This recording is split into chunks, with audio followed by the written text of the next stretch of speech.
به أجمعين أما بعد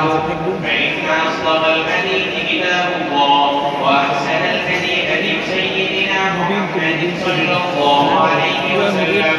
وخير الأمور عوازمها وشر الأمور محدثاتها وكل محدثة بدعة وكل بدعة ضلالة وكل ضلالة في النار.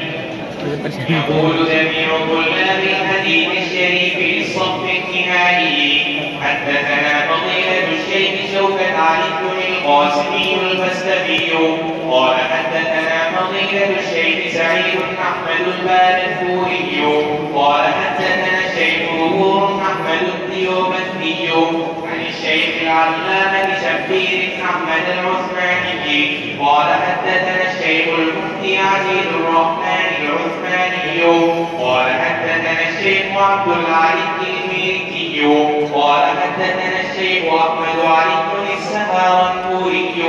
قال حدثنا الشيخ محمد إسحاق الدكلبي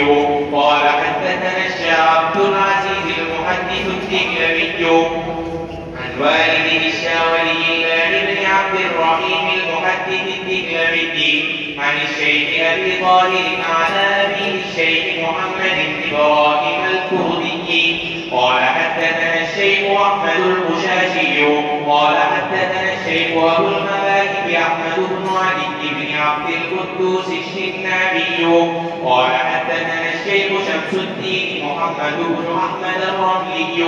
قال حدثنا شيخ الإسلام زين الدين زكريا بن محمد الأنصاري قال حدثنا الشيخ عز الدين عبد الرحيم بن محمد بن الفرادي قال حدثنا الشيخ أبو حفص عمر بن أبي الحسن المراغي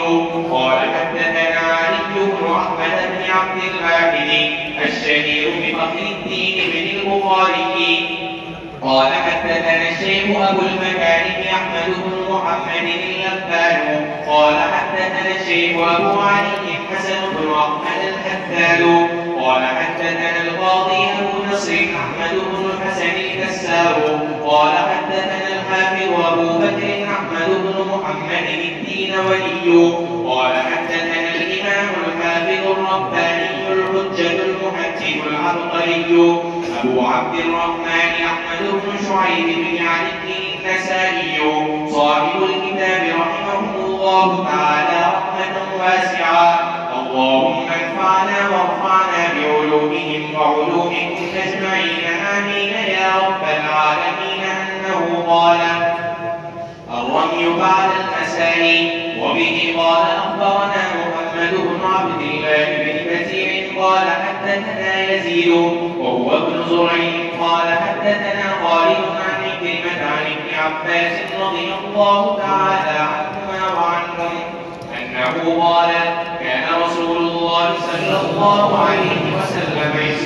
يسأل أيام منى فيقول لا حرج. فسأله رجل فقال حلقت قبل أن نذبح قال لا حرج. فقال رجل رميت بعدما أمسيت قال لا حرج.